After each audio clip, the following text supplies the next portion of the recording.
Hi, Shafala here again. So this is the second in our series of interviews with myself and my lovely daughter Rebecca. Today we're going to touch on church and my experience of church and church community. And so I have a slight disclaimer here that whatever is said in this discussion is only my or our personal opinion. We do not want to tar every church with the same brush or every Christian with the same brush. Like I say, this is an individual perspective and historical. Excellent. So in our last episode we talked about your personal experience and how you got to know Jesus and how that developed, and I think I want to ask you this time, how did you find the church and the church community, and did you have expectations, and was it a bit of a shock? Did you get something a bit different? What did you experience? Okay, so we'll probably have to break that down a bit. Yeah. There's a lot of questions in there. I suppose if I start with the beginning of my journey of faith, when I become a Christian and I was a lover of Jesus, and I did that in my room, I then started to read the New Testament to find out more about the faith, and of course a lot of the New Testament is about the church community and how we express that faith as a group of Christians. And I appreciate that in New Testament times society looked very, very different then, and there was persecution of Christians. So I understood that there was a contextual difference. However, the expectations I had of church was a loving community where we shared things in common. We would eat meals together and we shared life together. Is that what you learned from what the Bible said and how you perceived Jesus wanting church to be like? Yes, I think in the Gospels, Jesus talks about, so shall everybody know that you're my disciples, that you love one another. And he talked a lot about love, and he demonstrated love and accepting all kinds of different people as part of his followers. You know, men, women, slaves, free. He was not discriminating. And the same in the New Testament church. You know, Paul is very much about we are all acceptable in the kingdom, and we're all part of a community, and we all have a function. It isn't to do with any distinction or hierarchy. It is all about levelling that. Yeah. And what was your first experience of church? Was it with your mum? Yes. So, before I became a Christian, my first experience of church was the very high Anglican, bells and smells and liturgy. And also, because I went to a music school, we were very allied with the cathedral in Manchester. So we would contribute to churchy type services, we provide the choir. So I had an idea of formal church. When I became a Christian, my mum and I started to attend a very lively Anglican church. And so they had modern choruses. Now this is in the olden days, right? So this is in the late 70s, when there were no mobile phones and there was no internet and all of that. So, you know, a long time ago. And there we sang choruses and did prayers. And there I started to attend confirmation classes. And those confirmation classes were brilliant because not only did the minister have me over for a meal from school, and then we did the confirmation classes with a group of people, he really helped me to understand the basis of our faith and the historical relevance of Jesus, what the evidence was, and a basic understanding of what Jesus did on the cross, so that it was a tiny bit of theology but not a huge amount, and it just opened my eyes to more of my faith. Did you feel like it was a community there? I know you learned more about Jesus and your faith, but as a church, did you feel like you belonged there? Did you feel looked after and supported at all? It was more that people went to church. Okay. And so the church met in the church building. Right. And I think there were probably some home groups which I never managed to get to, but there really wasn't a sense of community, and I think one of the things that we found was that at this point my mum was a single parent. Right, okay. And she was a woman of colour. Okay. And we, in the churches, there were no people that I knew of who were both single parents or people of colour.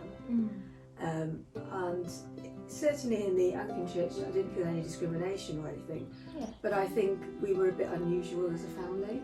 Right, okay. And did you see that change as time went on? Do you think it was to do with it being the 1970s and people of colour was still not as normal to have people of colour mixing with white people perhaps, or do you think that changed over time and with other churches you went to?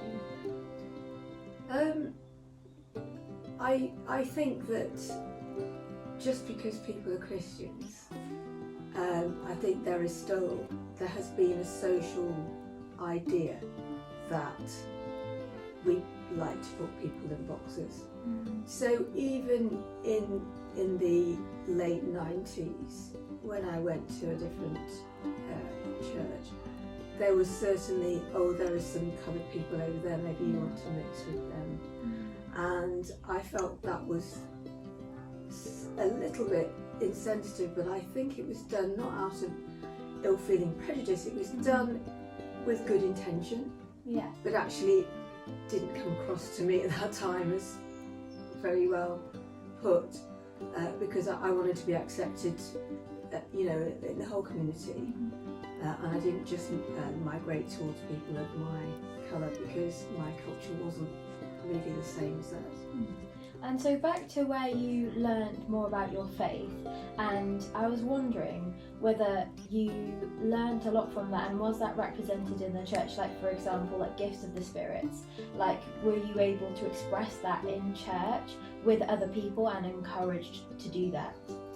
Right, so I think the Anglican Church, the lively Anglican Church, hadn't really discovered the gifts of the Spirit. Right, okay.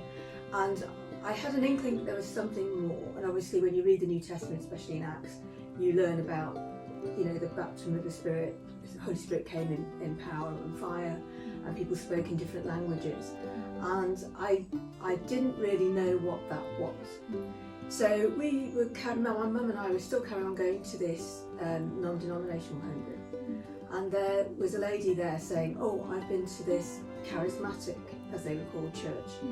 Do you want to come along and see what it's like? It's really different from all these other ones. And I thought, that sounds interesting. And we both did. And so we visited. And the church said it was a community of Christians. So we went expecting a community. And I have to say, on first stepping through that door and hearing people singing in their prayer language, singing in tongues, as it's called, I was blown away. I've never heard anything like it, and it was so beautiful. And I was thinking, I want that. I really want that. And in fact, if there are more gifts of the Spirit, I want to know more about those. So I actually read a book, and that taught me about baptism in the Holy Spirit. And again, so the church, I don't remember it really teaching about gifts of the Spirit very much. They just did the speaking in tongues thing. This book told me about how to baptise in the Holy Spirit, and I just did that privately in my room and said the prayer, and had to just start believing I could speak in tongues at that point. But this church encouraged the spiritual gifts. I think they encouraged people to contribute as much as they could.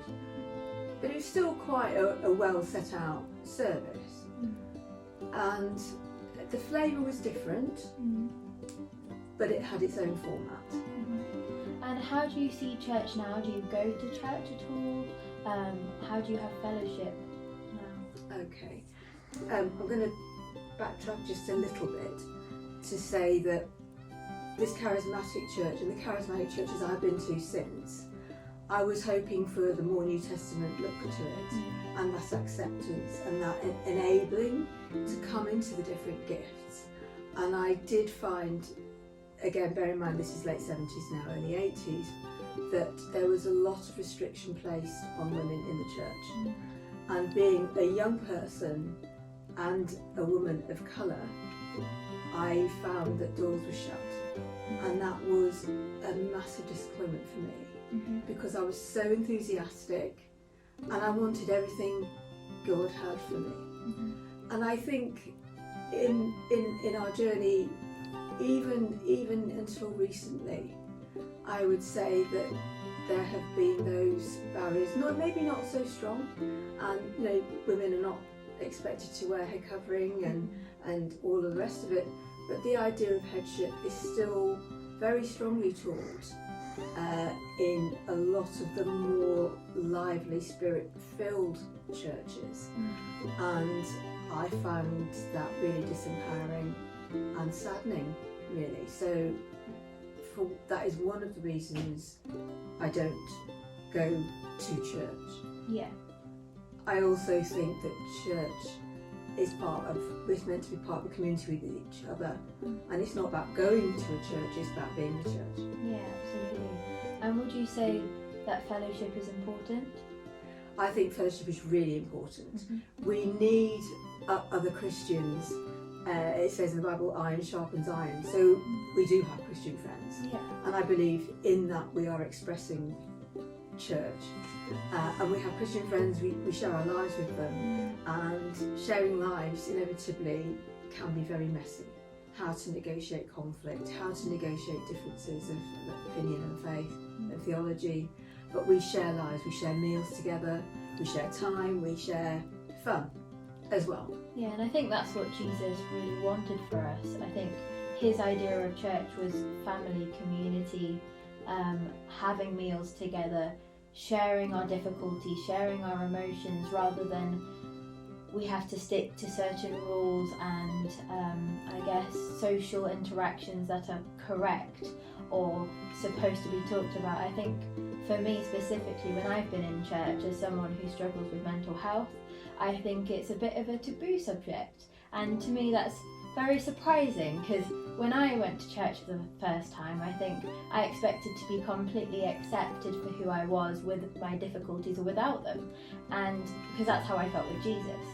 And I think I really struggled to connect with people because I did struggle with just life in general, and it didn't seem like anyone else did, and if they did, they didn't speak about it, and so I was like an odd one out, and I really struggled with that, and I struggled with that with many different churches, and yeah, I did feel a little bit disappointed. But then when you find friends and connect with them, it's like, oh wow, okay, I can have fellowship, it just might look a little bit different. Yeah.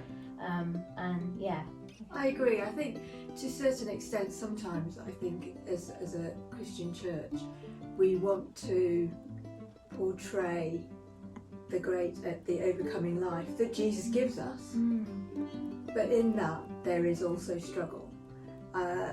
Salvation, Jesus saved us, and that was a free gift of salvation. But something I learned when I started reading more books to grow my faith, I learned that there is a cost. Yeah. And Jesus gives us life, but then we lay it down to him. Yeah. And there is a cost, and I'm not sure that I hear a lot of talking about that. Yeah, I think it's sometimes not spoken about. Oh yeah, being Christian is amazing, Jesus will change your life. Absolutely. Like, absolutely. But it's not like easy going. It's not like we have this perfect life and protected from everything. We still experience grief, pain, suffering, just like anyone else. It's just that we have this intense relationship with someone who is never going to leave. Unlike the humans on earth who, we're not perfect, no one is perfect except for Jesus, and we can rely on Jesus, and that's the only person we can rely on. Ultimately, we can't rely on a church community, we can't rely on the friends we have around us as much as we can on Jesus, and that's the hope that Jesus brings to our lives, I think, for a lot of people. Yeah, I think so, and I think it's the fact that when we are going through those very dark times and we're struggling, Jesus is walking there with us. So he doesn't take us out of it. Sometimes he does. He doesn't take us out of it necessarily, but what he always promises is that we will never have to walk it alone. Yeah. As a summary, I would say that church experience has been disappointing for each of us in different ways, and I am still in hope that a real, almost in the style of, but more relevant to society now, church community can actually exist. And I actually think there are a lot of people who are lovers of Jesus out there who have actually come out of the church setting, and these are people that I would love to draw in and meet with and share life with, whoever God brings along. And are you hoping for that with your channel, that maybe it will encourage people to maybe even leave a comment and just be like, oh, I'm not alone in this kind of thing, I'm not alone in this feeling? Yes, and I think that's it. I want to be able to reach out to people so that they know that they're not the only ones struggling, and we all go through those. Yeah. And I suppose my only answer to that is we have to dig deeper into Jesus and our relationship with him. And so in terms of growing my faith, rather than relying on sermons and teaching and preaching, I've actually read quite a few books about the cost of being a Christian, but the joy of being a Christian. And we will be leaving some of those book titles in the description. Yeah, just in case you want to have a read and explore your own faith and your own personal relationship with Jesus, and it not being scripted for you, and you can then explore it on your own and in the private of your own home. And then you can also talk to friends about it and share Jesus and just be like, Jesus is this awesome person that you can have a relationship